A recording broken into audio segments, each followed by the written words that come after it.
નમસ્કાર દર્શક મિત્રો, હોટ ટોપિકમાં આપ સૌનું સ્વાગત છે. આપની સાથે હું છું શિવમ. દર્શક મિત્રો, અત્યારે ગુજરાતની ખાસ કરીને વાત કરીએ તો નકલીની બોલબાલા ખાસ કરીને ચાલી રહી છે. એક બાદ એક નકલી ફૂડની તો આપણે ઘણી બધી વખત ચર્ચા કરી છે, નકલી અધિકારીઓની ચર્ચા કરી છે, નકલી કચેરીઓની ચર્ચા કરી છે, નકલી ટોલ નાકાની ચર્ચા કરી છે, નકલી પોલીસની ચર્ચા કરી છે. હમણાં જ આપણે વાત કરીએ તો નકલી ઈડીના ઓફિસરો કે જે ઝડપાયા છે તેની આપણે વાત કરીએ તો એ પણ નકલી ઝડપાયા છે. અને અવારનવાર આપણે ચેક કરતા હોઈએ છીએ કે નકલી બોગસ ડૉક્ટર કે જે ઝડપાતા હોય છે તે પણ આપણે ચર્ચા કરી છે. પરંતુ અત્યારે જે મામલો સામે આવ્યો છે સુરતથી, એક સાથે 14 જેટલા બોગસ ડૉક્ટરો કે જેમને ઝડપવામાં આવ્યા છે અને તેની સાથે જે ડેટા મળ્યો છે બોગસ ડિગ્રી આપ્યાનો, 1200થી વધારે લોકોનો ડેટા મળ્યો છે જે બોગસ ડિગ્રી આપવાનો. ઘટના છે સુરતની અને જ્યાં મુખ્ય આરોપીની આપણે વાત કરીએ તો ડૉક્ટર રશેષ ગુજરાતી કે જેમના વિરુદ્ધ 3 ગુના જે નોંધાઈ ચૂક્યા છે. અને આ જે આપણે વાત કરીએ તો આમાં 32 વર્ષથી આ કૌભાંડ ચાલતું હતું તે પણ વાત સામે આવી રહી છે આ સમગ્ર બાબતમાં. આ સિવાય જે ક્લિનિક જે ચલાવતા હતા તે આપણે વાત કરીએ તો તે પણ એક નાની નાની દુકાનોમાં જે ક્લિનિક ચલાવતા હોવાની વિગતો સામે આવી છે. જે BEMS જે વેબસાઇટ છે ત્યાંથી ડિગ્રી કે જે તમામને આપતા હતા તે વાત પણ આમાં ચોક્કસથી સામે આવી છે. અને ઘણા બધા ખુલાસા પણ ખાસ કરીને થયા છે. ડૉક્ટર રશેષ ગુજરાતી કે જેના વિરુદ્ધ 3 ગુના નોંધાયેલા છે. અન્ય એક આપણે વાત કરીએ આરોપી કે જે BK રાવત પણ ઝડપાયા છે અને તેમને જે અમદાવાદના છે, એટલે અલગ અલગ ટીમો બનાવવામાં આવી હતી અને તેમને અમદાવાદ ખાતે મોકલવામાં આવી હતી અને તેમની ખાસ કરીને અત્યારે તો કાર્યવાહી થઈ રહી છે. 75,000માં એક ડિગ્રી એટલે 70,000થી 80,000ની વચ્ચે આપણે વાત કરીએ તો એક ડિગ્રી આપતા હતા. આ સાથે જે રિન્યુઅલ કરવાની હોય છે ડિગ્રી તેનો ચાર્જ અલગથી લેતા હતા. એટલે કે આ પ્રમાણે માત્ર ક્લિનિક ખોલીને એક પ્રકારે કમાણી કરતા હોય આ એક બોગસ ડૉક્ટરો કે જે ઝડપાયા છે. ત્યારે હવે કાર્યવાહીની વાત કરીએ તો અત્યાર સુધી કાલે જે ઝડપાયા ત્યારબાદ યોગ્ય કાર્યવાહી છે તેની અભાવ ખાસ કરીને હજી સુધી જોવા મળી રહ્યો છે. તો કઈ રીતે કાર્યવાહી થવી જોઈએ ખાસ કરીને અને આમાં તંત્રની શું બેદરકારી છે તેની પણ આપણે ચોક્કસથી ચર્ચા કરીશું. આ તમામ બાબત પર ચર્ચા કરીએ. ચર્ચાને આગળ વધારી મારી સાથે જોડાઈ ગયા છે 2 મહેમાન. હિમાંશુ ઠક્કર એડવોકેટ આપણી સાથે જોડાયા છે અને તેમની સાથે AMA અમદાવાદ મેડિકલ એસોસિએશનના પ્રમુખ આપણી સાથે જોડાયા છે, પ્રેસિડેન્ટ આપણી સાથે છે ડૉક્ટર ધીરેન મહેતા. સ્વાગત છે બંનેનું નિર્માણ ન્યૂઝમાં. સૌથી પહેલાં તો બંને પાસેથી જાણવું છે કે આ 32 વર્ષથી જે પ્રકારે અત્યારે સામે આવી છે, ઘણા બધા વર્ષોથી આ કૌભાંડ ચાલી રહ્યું છે. આ રીતે કેટલાય લોકોના આરોગ્ય સાથે ચેડા થયા હશે આ બોગસ ડિગ્રીના આધારે. 8મું પાસ હોય છે, ઘણા 5મું પાસ હોય છે, 10મું 12મું અને તેમને 70-75,000 આપીને ડૉક્ટરની ડિગ્રી મેળવી લે છે.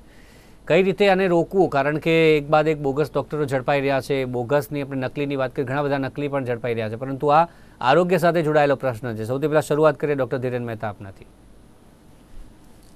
સાધારણ રીતે આવા ઘણા બધા ડોક્ટરો છે જે અમદાવાદ શહેરમાં અથવા તો બહાર બી બધી જગ્યાએ અથવા તો પેરીફેરીમાં નાના નાના ગામડાઓમાં પણ બોગસ ડિગ્રી હોય અથવા તો ડિગ્રી વગરના લોકો પ્રેક્ટિસ કરી રહ્યા છે. અને એવી ડિગ્રી ફક્ત અમદાવાદ એટલે ગુજરાતમાં જ હોય નહીં, પણ અમે એવા કેટલાય જોયેલા છે જે બિહાર, યુપી કે વેસ્ટ બેંગોલથી ડિગ્રી લઈને આવેલા હોય. એટલે સાધારણ રીતે આવી કોઈ ડિગ્રી કઈ જગ્યાએથી એમને લીધી છે, કઈ કોલેજમાંથી, કઈ યુનિવર્સિટીમાંથી, એની સઘન તપાસ કરી છે. જો એક બી જણ પકડાય તો એની પાછળ જે તે યુનિવર્સિટીમાંથી બીજા કેટલા ડોક્ટરો ક્યાં ક્યાં ફેલાયેલા છે એની તપાસ કરવી જોઈએ. અને એ સદંતરે એ ડિગ્રી, એ કોલેજ અથવા એ યુનિવર્સિટી એ બધું જ બંધ કરી દેવી જોઈએ. અને જે લોકો એ ચલાવી રહ્યા છે, જે કોલેજ કે યુનિવર્સિટી, અને એ ડોક્ટરોને પણ એની કાયદેસર રીતે જે થતી હોય એ પ્રમાણે એના પગલા લેવા જોઈએ અને સજા થવી જોઈએ અને એની કાર્યવાહી હાથ ધરવી જોઈએ એવું મારું માનવું છે. અને સ્વાભાવિક રીતે કોઈ પણ જાતનું આ રીતનું ગેરકાયદેસર કામ જે લોકોના સ્વાસ્થ્ય સાથે ચેડા કરતું હોય એ ન જ ચલાવી લેવાય અને સરકારે એના માટે સિરિયસલી પગલા લેવા જ જોઈએ. હિમાંશુભાઈ, આપનું શું કહેવું છે? પ્રાથમિક પ્રતિક્રિયા. મારું તો ખાસ એ કહેવું છે જે ડોક્ટર ધીરેને કહ્યું કે બંગાળમાંથી ને બીજા સ્ટેટમાંથી આ બધા ફરજી ડોક્ટરો આવે છે. આ તો સુરતમાંથી પકડાયા છે. એટલે આપણે અત્યારે ગુજરાતનો જો વાત કરીએ તો ગુજરાતમાં આ 14 ડોક્ટરો પકડાયા છે. પરંતુ એવી એક માહિતી આવી છે કે લગભગ 2200 કે 1200 થી વધારે એટલા બધા ફરજી ડોક્ટરો અત્યારે આ ડિસ્ટ્રિક્ટમાં કામ કરી રહ્યા છે ગુજરાતના જુદા જુદા ડિસ્ટ્રિક્ટમાં. અહીં સવાલ એ જ આવે છે કે શું પ્રજાના જે પ્રતિનિધિઓ છે, જેમ કે સરપંચ હોય, તલાટી હોય, ગામના આગેવાનો હોય, આટલા વર્ષોથી એ લોકો ગામમાં છે, તો સરપંચ અને તલાટી તો ભણેલા ગણેલા પણ હોય છે, અને એ લોકોનો ગામડાના વ્યક્તિઓ સાથેનો ઘરોડો પણ બહુ સારો હોય છે. તો શું એ લોકોને ખબર ના પડે કે આ ડોક્ટર ક્યાંથી આવ્યા છે, શું ભણ્યા છે, કઈ ડિગ્રી છે? કારણ કે આ લોકો તો ઇન્જેક્શન પણ આપતા હતા. એક તપાસમાં એવું પણ બહાર આવ્યું છે કે આ જે બધા ફરજી ડોક્ટરો હતા, 14 જણ જે પકડાયા છે, એમાંના ઘણા બધા ડોક્ટર તો ઇન્જેક્શન પણ આપતા હતા. નોટ ઓનલી ઇન્જેક્શન, એમને પેલી સેલાઈનની બોટલ ચડાવવાની હોય તો એ પણ ચડાવી દે. એટલે આમાં જયારે આવું બધું થાય છે, મારા ધ્યાનમાં એક કિસ્સો આવેલો ઘણા વર્ષો પહેલા, કે એક આવો ઝોલાછાપ ડોક્ટર ઇન્જેક્શન એને પેલું સેલાઈનની બોટલ ચડાવી અને એમાં પેનિસિલિનનું ઇન્જેક્શન આપ્યું. હવે જે પેલો પેશન્ટ છે એ પેનિસિલિન થી એને એલર્જી હતી. હી ડાઈડ ઓન ધ સ્પોટ. એને લગભગ એમની ઉંમર 35 વર્ષની હતી, એ ભાઈની જે ગુજરી ગયા. હવે તમે વિચાર કરો કે આવા બધા જે ડોક્ટરો છે, એમાં પોલીસે તો એની કાર્યવાહી કરવી જ જોઈએ, પરંતુ ગામના જે ડીડીઓ છે, ડિસ્ટ્રિક્ટ ડેવલપમેન્ટ ઓફિસર, સરપંચ છે, તલાટી છે, એ લોકોએ પણ માહિતી આપી દેવી જોઈએ. ચલો એ લોકો તપાસ ના કરે તો કઈ નહીં, આપણે સમજ્યા, પણ એ લોકોએ પોલીસને, ગામમાં જે પોલીસના વડા છે કે લોકલ પોલીસ સ્ટેશન છે, જિલ્લાનો પોલીસ મથક છે, ત્યાં તો એમને માહિતી આપવી જોઈએ કે સાહેબ આની તપાસ કરો. અમને વેમ જાય છે, કારણ કે ડોક્ટર કેટલી મહેનતે ડોક્ટર થાય છે. એક MBBS થવા માટે લગભગ 10 વર્ષ બગાડે છે, અને એમાં જો કંઈક રિપીટ થાય તો બીજા 1-2 વર્ષ બગડે.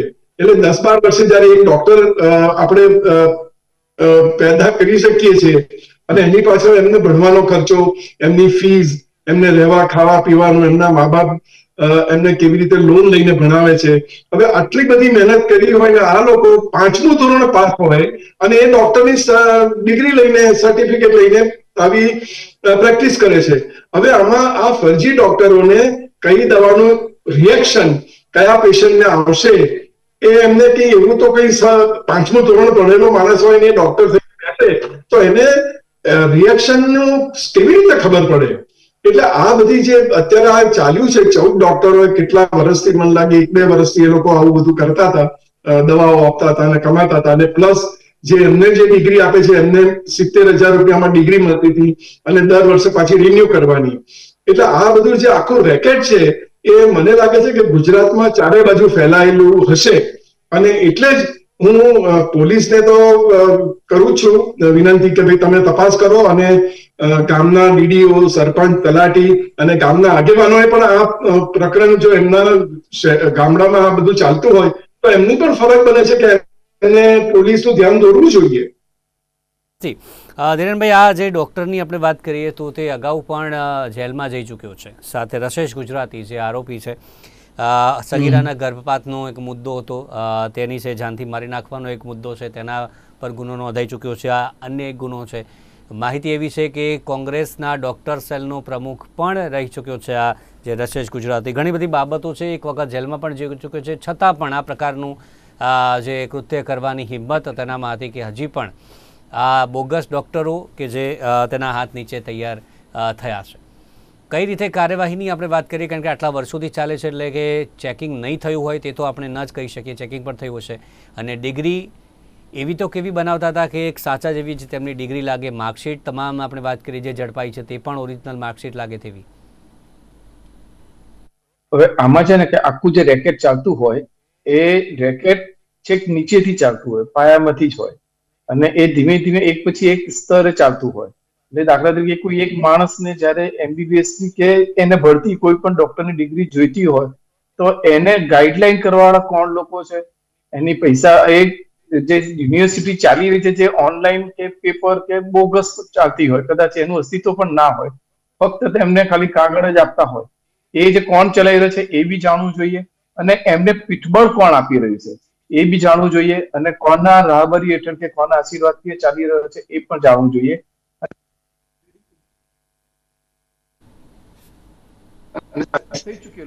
એને તો કાયમ માટે બ્લેકલિસ્ટેડ કરી અને કોઈ પણ રીતે એ ક્યાંય પણ પ્રેક્ટિસ કરતો હોય, આવી રીતે સમાજનો જે ગુનો કરતો હોય તો પછી એને રોકવો જોઈએ તાત્કાલિક રીતે. અને વકીલ સાહેબ જાણે છે સારી રીતે જે રીતે કાયદેસરની સજા થતી હોય એ સજા એને કરવી જ જોઈએ. અને એક નહીં, આવા કોઈ પણ હોય, હું તો એમ કહું કે સ્વાસ્થ્ય મંત્રાલય પણ આખા ગુજરાતમાં ક્યાંય પણ મોટા શહેરોમાં પણ આવા ચાલતા હોય છે ઘણા બધા, કે નાના સેન્ટરમાં બી ચાલતા હશે, એવા જે પણ હોય એ દરેક દવાખાનાનું સર્ચ કરી અને ખરેખર એમની પાસેની ડિગ્રી ઓથેન્ટિક છે કે નહીં એ પણ તપાસ કરવી જોઈએ. કારણ કે મેડિકલ સાયન્સ એટલું બધું પેચીદું છે કે એને ભણવા માટે ઘણી મહેનત કરવી પડે છે અને ઘણો સમય પણ આપવો પડે છે. અને જ્યારે એ સાયન્સ આ રીતે અભણ લોકો કે જે ઘણીવાર ફક્ત કમ્પાઉન્ડર તરીકે કે હોસ્પિટલમાં વોર્ડ બોય તરીકે કામ કરેલું હોય, એવા લોકો ખાલી પૈસાથી જે ખરેખર જેનું અસ્તિત્વ જ નથી એવી યુનિવર્સિટીઓના કે કોલેજોના કાગળ લઈ અને અભણ લોકોને છેતરવા માટે દવાખાના લઈને બેસી જાય તો એ ખરેખર સમાજ માટે ખતરો છે અને એને તો કોઈ પણ હિસાબે બક્ષી ના શકાય. ધીરેનભાઈ, એએમએ પાસે આની પહેલા આવી કોઈ ફરિયાદો આવી હોય ફરિયાદો અને એએમએ દ્વારા પગલાં લેવામાં આવ્યા હોય ભૂતકાળમાં, એવું કોઈ દાખલો ખરો? એએમએ ના પ્રિજેક્શનમાં આવતું જ નથી, કારણ કે અમારું એએમએ એક એસોસિએશન છે અને અમારા ખાસ એલોપેથી ડોક્ટર્સના માટેના સાયન્ટિફિક પ્રોગ્રામ અને એ રીતના પ્રોગ્રામો કરી રહ્યા છે. એટલે કોઈ પણ રીતનું, અને બીજી વસ્તુ કે જે આવે છે એ મેડિકલ કાઉન્સિલના અંડરમાં આવતું હોય, પણ એ જે મેડિકલ કાઉન્સિલના સભ્ય હોય એના પૂરતું જ હોય. કે કોઈ બીએમએસ કે બીએચએમએસ કે કોઈ બોગસ ડિગ્રી વાળો કરતો હતો એ અમારા અંડરમાં બિલકુલ ના આવે, કાઉન્સિલ અંડરમાં ના આવે. જી હિમાંશુભાઈ, હવે જે પ્રકારે કાર્યવાહીની વાત કરી અત્યારે ધીરેનભાઈએ જણાવ્યું કે શું કરવું જોઈએ આગામી સમયમાં, જે ચેકિંગની ખાસ કરીને વાત કરીએ, અત્યારે આજે રસેશ ગુજરાતી જે એમની પાસે હોમિયોપેથીની ડિગ્રી હતી છતાં પણ જે આ વાત કરીએ તો તેમની પાસે ગોપીપુરા વિસ્તારમાં એક આરોગ્ય સંકુલ અને પ્રસૂતિ ગૃહ જે ડૉક્ટર કે જે ચલાવતો હતો અને ત્યાંથી જ આ સમગ્ર કૌભાંડ કે જે આચરતો હતો. જે વાત કરી ધીરેનભાઈએ આશીર્વાદની વાત કરી, જે પીઠબળ જે પૂરું પાડતું હોય છે ઘણા વર્ષોથી ચાલે છે, ચોક્કસથી કોઈના તો આશીર્વાદ હશે જ, કોઈનું પીઠબળ હશે. શું લાગી રહ્યું છે આપને, કોના આશીર્વાદ થકી આટલા વર્ષો સુધી આ કૌભાંડ ચાલ્યું હશે? એક ગુજરાતીમાં કહેવત છે કે લોભિયા હોય ત્યાં ધુતારા ભૂખે ના મળે. એટલે હમણાં આપણે જેમ પોન્જી સ્કીમની આપણે ટોક શો કર્યો હતો એવી જ રીતે આ પણ એક 2 નંબરની સ્કીમ જ છે, જે નીચે 5મું ધોરણ 10મું ધોરણ ભણેલા ડોક્ટરોની ડિગ્રી મળી જાય છે એમને. હવે આમાં તો જે મુખ્ય એમનો જે આકા હશે, જે મેઇન માણસ હશે એની આખી ટીમ હશે કે જે ગુજરાતમાં અને બીજે બધે સ્ટેટમાં પણ આ લોકોએ કદાચ એમનું સામ્રાજ્ય ફેલાયું હોય. સવાલ અહીંયા એટલો જ આવે છે કે અત્યાર સુધી ગામડાના જે મેં કહ્યું એમ એમના આગેવાનો રહીશો એ લોકોને ખબર નથી પડતી કે આ લોકોને કેટલું જ્ઞાન છે, અથવા તો એમની પાસે જે દવાઓ છે એ દવાઓથી એમને તાવ ઉતરે છે કે નહીં. કારણ કે હવે આ જે ટેબ્લેટ્સ ને એ લોકો જે દવાઓ આપે છે કે જે પણ પેલું બોટલ ચડાવે છે સેલાઈની ને બધી, હવે એ લોકોને એવું ટેકનિકલ નોલેજ જ નથી હોતું આ બધા ડોક્ટરોને. અને ઘણા બધા કદાચ 1-2 જણા આવી રીતે ગુજરી પણ ગયા હશે અથવા તો એમને કંઈક આડઅસર થઈ હશે. કારણ કે આ બધી જે દવાઓ પણ હવે ડુપ્લિકેટ આવે છે. એટલે મને તો હવે એક પ્રશ્ન એ થાય છે કે આ ફરજી ડોક્ટરો શું ફરજી દવા નહીં વાપરતા હોય? ડોક્ટર સાહેબે જે હમણાં વાત કરી ધીરેનભાઈએ, એમનું કાર્ય જે એલોપેથિક ડોક્ટર થયા હોય છે એમનું એસોસિએશન છે અને એ અંગેનું એમને કાર્ય એમને સંભાળવાનું હોય છે. અને એમાં એમનો કોઈ એ આવતું નથી કે એમને આવા ડોક્ટરો શોધવા જોઈએ કે શું કરવું જોઈએ. ખરેખર તો આ ડોક્ટર બધાને શોધી કાઢવાની મુખ્ય જવાબદારી તો પોલીસની છે અથવા તો જિલ્લા વડાની છે, જિલ્લા પોલીસ વડાની. એટલે ખરેખર તો એ લોકો આટલા વર્ષો સુધી કરતા હતા શું? 1400-2200 જણને આવી ડિગ્રી મળી જાય, એ લોકો જુદા જુદા અંતરિયાળ ગામડામાં ભાગમાં જઈને આવી રીતે દવા કરે, જે ખરેખર તો પ્રસૂતિ કરે છે. અરે પ્રસૂતિ તો ખરેખર તો જે ગાયનેક ડોક્ટર હોય એ કરી શકે. હમણાં જ સુપ્રીમ કોર્ટનો એક ચુકાદો આવેલો છે, એમાં ખાસ જણાવ્યું છે કે જે પણ ડોક્ટરે જે ફેકલ્ટીની ભણ્યો હોય, એનો અનુભવ હોય અને સાયન્ટિફિક વેથી એ પ્રોસિજરથી એ પ્રમાણે દર્દીને ટ્રીટ કરતો હોય એ જ કરી શકે. ખરેખર તો એમબીબીએસ ડોક્ટરે પણ પ્રસૂતિ ન કરાવવી જોઈએ, કારણ કે એમાં એમની પ્રેક્ટિસ નથી એ લાઈનની.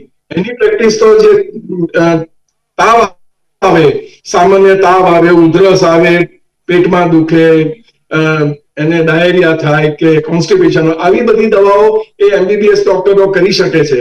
કદાચ બોટલ પણ ચડાવી શકે છે, પરંતુ એમને જ્ઞાન હોય છે, એ MBBS એમને ડિગ્રી લીધી હોય છે.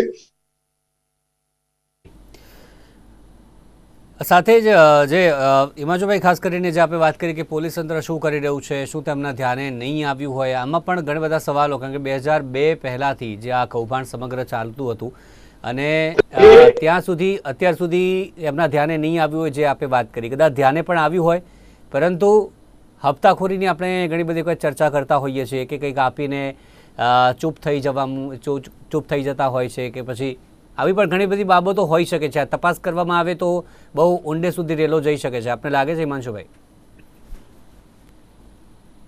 હા, એટલે આજે કોઈનો માથા પર હાથ ના હોય આવી 2 નંબરની બધી બાબતો ઉપર, ત્યાં સુધી તો આ પોસિબલ જ નથી.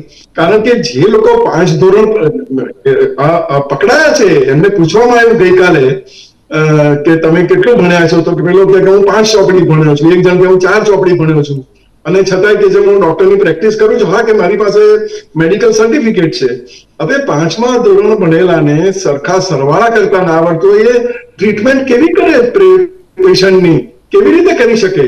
એટલે આ તો બહુ ગંભીર બાબત છે, કારણ કે નિર્દોષ માણસના સ્વાસ્થ્ય અને એના જીવ માટે જોખમ છે. કારણ કે આ દવા લેવાથી એટલું સ્વાસ્થ્ય બગડે એવું નથી, કોઈ વાર મરણ પણ થઈ જાય. બ્લડ પ્રેશર હોય અને તમે બ્લડ પ્રેશર હોય ને એ બ્લડ પ્રેશર ડાઉન થવાની દવાને બદલે બ્લડ પ્રેશર ઊંચું લાવવાની દવા આપી દો તો દર્દીની શું હાલત થાય? કદાચ ડોક્ટર સાહેબ વધારે સારી રીતે સમજાઈ શકશે. અને આવી રીતે કિડની ઉપર અસર થાય છે, તમારા નર્વ્સ ઉપર અસર થાય છે, હાર્ટ ઉપર અસર થાય છે. એટલે આ તો બધું પ્રૂવન ફેક્ટ છે કે તમે ખોટી દવા આપો એટલે તમારું એક તો જે રોગ છે એ મટે નહીં, એગ્રેવેટ થાય, એટલે રોગ વધી જાય. અને આમ છતાં પેલો દર્દી કોઈ વાર મરણ પણ પામે, અથવા તો એને ગંભીર બીમારી કાયમ માટે લાગુ પડી જાય. એટલે આ બધી જે બાબતો છે એ એટલી બધી ગંભીર બાબતો છે કે સ્વાસ્થ્ય સાથે ચેડા કેવી રીતે ચલાવી શકાય? અને આના માટે તાત્કાલિક સરકારે પોલીસ કે એક જુદો સેલ બનાવી અને દરેક ગામડામાં મોકલવા જેવું છે. હું તો કહું છું, ગામડાની વાત છોડો, તમે અમદાવાદ આટલું મોટું સિટી છે, ત્યાં અંતરિયાળ એટલે તમે ગોમતીપુરના અંદરના ભાગમાં, નરોડાના ભાગમાં કે સાબરમતીના અંદરના ભાગમાં, મને એવું જાણવામાં આવ્યું છે કે અમુક ડોક્ટરો પેલા BHMS ની ડિગ્રી હોય એ લોકોને જે બેચલર ઓફ હોમિયોપેથિક સાયન્સની ડિગ્રી લીધી હોય, પરંતુ એ લોકો એલોપેથિક દવા કરે છે. એટલે મારા ધ્યાનમાં હવે એક ડોક્ટર આવ્યા, મેં પૂછ્યું કે તમે હોમિયોપેથીને બદલે એલોપેથી કેમ આપો છો? તો કે સાહેબ આ અમારી હોમિયોપેથીની દવામાં એને ટ્રીટમેન્ટ લાંબી ચાલે અને પેલાને જલ્દી સારું થવું હોય, તાવ ઉતારવો હોય તો અમે એ પ્રમાણેની એને ટેબ્લેટ આપીએ, એનેસિન છે કે ડોલો હમણાં આવી હતી કોરોના ટાઈમમાં, એ આપીએ એટલે તાવ ઉતરી જાય. એટલે એ લોકો આ દવા ના આપી શકે.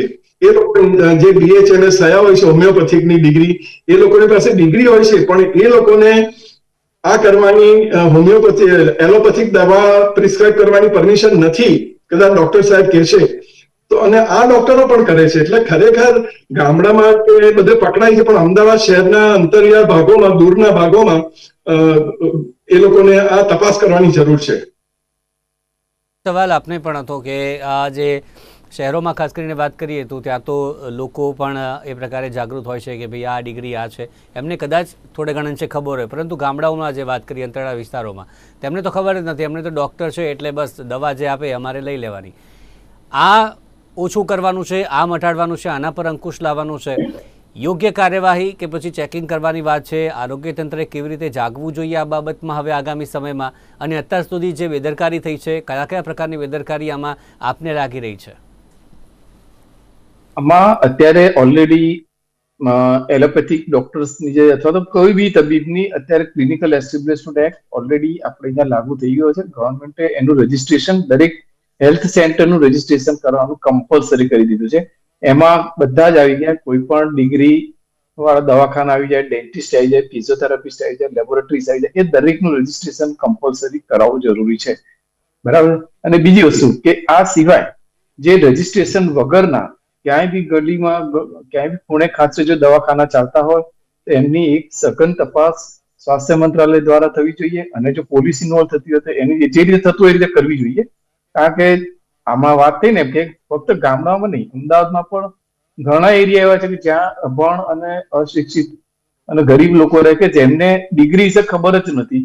એ લોકો ફક્ત આગળ ડોક્ટર વાંચે છે અને જાય છે. એમને ખબર નથી કે આ ડોક્ટર આયુર્વેદિક છે કે હોમિયોપેથિક છે કે ઇવન કોઈ ભરતી ડિગ્રી વાળો છે કે ડિગ્રી વગરનો છે, કશું જ નથી આવતા. એમને તો એટલું છે કે મને સસ્તામાં દવા મળે છે અને મને ફાયદો થઈ જાય છે એટલે મારે ત્યાં જવું. એથી વધારે એમને કશી ખબર પડતી નથી. પણ એમને ખબર નથી હોતી કે અંદર ખાને આ જ દવાઓ કે જે લોકો લઈ રહ્યા છે એમને ખબર ક્યારે કેટલી નુકસાન કરી રહી છે એના વિશે એમનો કોઈ જ નોલેજ નથી હોતો. અને અમે તો સ્પષ્ટ માણસ સાહેબ કે વકીલ સાહેબ એમ સ્પષ્ટપણે માનીએ છીએ કે જે પણ આયુર્વેદિક ડોક્ટર હોય કે હોમિયોપેથિક ડોક્ટર હોય એને પોતપોતાની જ વિજ્ઞાનની પોતપોતાના સાયન્સની પ્રેક્ટિસ કરવી જોઈએ, જેથી કરીને જે નોલેજ એમને ખબર નથી અને એના દ્વારા જે દર્દીને નુકસાન થઈ રહ્યું છે એ સહેલાઈથી અટકાવી શકાય. એટલે જ્યાં બી આ રીતે ખોટું કામ થતું હોય તો જે તે સરકારે જે તે રીતે એનું પકડી અને એનો મેઇન એનો ઉપાય શોધવો જોઈએ અને એના પગલા લેવા જ જોઈએ, જે રીતે થતા હોય કાયદેસર રીતે કે ગમે તે. એમાં જો ભાઈ પગલાંની વાત કરીએ તો ભૂતકાળમાં પણ ઘણા બધા બોગસ ડૉક્ટરો ઝડપાયા છે, નકલી અધિકારીઓ ઘણા બધા ઝડપાયા છે. પગલાં યોગ્ય લેવામાં આવ્યા છે? યોગ્ય રીતે જે સજાની ખાસ કરીને વાત કરીએ કે ફરી કોઈ આવું કરવાની હિંમત ન કરે, એવું શું કરવામાં આવ્યું છે? કોઈ બદલાવની ખાસ જરૂર છે કે જેથી હવે આગામી સમયમાં આવું કોઈ કરતા ડરે, ખાસ કરીને લોકોના આરોગ્ય સાથે જોડાયેલો પ્રશ્ન છે તેના માટે? હવે આ જે અત્યારે આપણે પ્રશ્ન ચર્ચી રહ્યા છીએ એમાં તો ચીટિંગ અને બ્રીચ ઓફ ટ્રસ્ટ, ચીટિંગ એટલે છેતરપિંડી, ડોક્ટર નહીં હોવા છતાં ડોક્ટર તરીકે પોતાની જાતને રજૂ કરે છે એટલે એ છેતરપિંડી છે. અને વિશ્વાસઘાત 406 કલમ લાગે ઇન્ડિયન પિનલ કોડ પ્રમાણે. એટલે આ બે કલમ નીચે આ બધા જ જે પકડાયા છે મહાનુભાવો જે કહેવાતા ડોક્ટરો, એ લોકો ઉપર ખરેખર સરકારે કે પોલીસ ડિપાર્ટમેન્ટે તાત્કાલિક એમના ઉપર કેસ કરી અને કામ આગળ ચલાવવું જોઈએ અને આ લોકોને કડકમાં કડક સજા થવી જોઈએ. સવાલ અહીંયા એટલો જ આવે છે કે આ 14 જણથી પતતું નથી આ કામ, કારણ કે ટોટલ તો લગભગ 2200 જેટલા આ ફરજી ડોક્ટરો જુદા જુદા ડિસ્ટ્રિક્ટમાં પકડાયા છે અથવા તો એ હજુ નાસ્તા ફરે છે. અને હજુ અમદાવાદમાં જે દૂરના આપણે વિસ્તારોની વાત કરી એ વિસ્તારોમાં પણ આ લોકો જેમની પાસે હોમિયોપેથી ડોક્ટર હોય તો એ હોમિયોપેથી ના સાયન્સ પ્રમાણે જ દવા કરી શકે, એ બીજી દવા ના કરે. જેમ કે હોમિયોપેથી છે, બાયોકેમિક છે. એટલે આ બધી જે જુદી જુદી સ્ટ્રીમ છે એ સ્ટ્રીમ પ્રમાણેનું જે એમને નોલેજ હોય એની એ દવા આપી શકે તો ગુનો નથી બનતો. અને એ પણ પાછું એમનું જે એસોસિએશન છે કે એમનું જે નોંધણી થાય છે એ થયેલી હોવી જોઈએ, એમની પાસે લાયસન્સ હોવું જોઈએ. એલોપેથી ડોક્ટર માટે જે લાયસન્સ એમને આપવામાં આવ્યું છે એ નીચે એ લોકો એલોપેથીની દવા પ્રિસ્ક્રાઇબ કરી શકે અને ટ્રીટમેન્ટ કરી શકે. હવે આ જે બધા પકડાયા છે એમના ઉપર તાત્કાલિક કામ કરી એમને સજા થાય એવા પ્રયત્ન પોલીસે અને રાજ્ય સરકારે આમના ઉપર કડક કામ કરવું જોઈએ એવું કહી શકાય. હિમાંશુભાઈ, આમાં જે આટલું મોટા પ્રમાણમાં કૌભાંડ કરે છે એટલે એમને એવું હશે કે આમાં કાયદામાં કે સજામાં કંઈક તો એવું હશે કે જેનાથી આપણે છૂટી જઈશું કે આપણે કંઈક કરી લઈશું, આવું એમના મનમાં ચોક્કસથી હોતું હોય છે. એના વગર તો આટલું મોટું કૌભાંડ કરી ન શકે. એમાં કેવી રીતનો બદલાવ જરૂરી છે, ખાસ કરીને આપણે ઈચ્છીએ તો? સાહેબ, આપને એક વાત કહું કે કોઈ પણ કૌભાંડ જયારે આવું હોય છે ને નાનું તો હોતું જ નથી, એ બહુ મોટું જ કૌભાંડ હોય છે. એટલે 14 જણ પકડાયા ત્યાંથી પતવાનું નથી. આ કૌભાંડમાં ઘણા બધા ઇન્વોલ્વ થયા હશે, ઘણા બધા ડોક્ટરો હશે ને આમાં જે ડિગ્રી આપનારા છે કે એમનું જે નેટવર્ક છે એ ઘણું બધું મોટું. આ તો બહુ ગંભીર ઊંડાણમાં તપાસ માંગી લે એવો આ એક પ્રશ્ન છે. આ એટલો સહેલાઈથી તપાસ પતી જાય એવો પ્રશ્ન નથી. આ લોકો જે 14 જણ પકડાયા છે એમના ઉપર તો કામ તાત્કાલિક ચાલુ કરવું જોઈએ, પરંતુ આ તપાસ 14 થી અટકવી ના જોઈએ, મારું એવું ખાસ પોલીસને કહેવું છે. એટલે આની તપાસ સઘન થવી જોઈએ અને તાત્કાલિક થવી જોઈએ.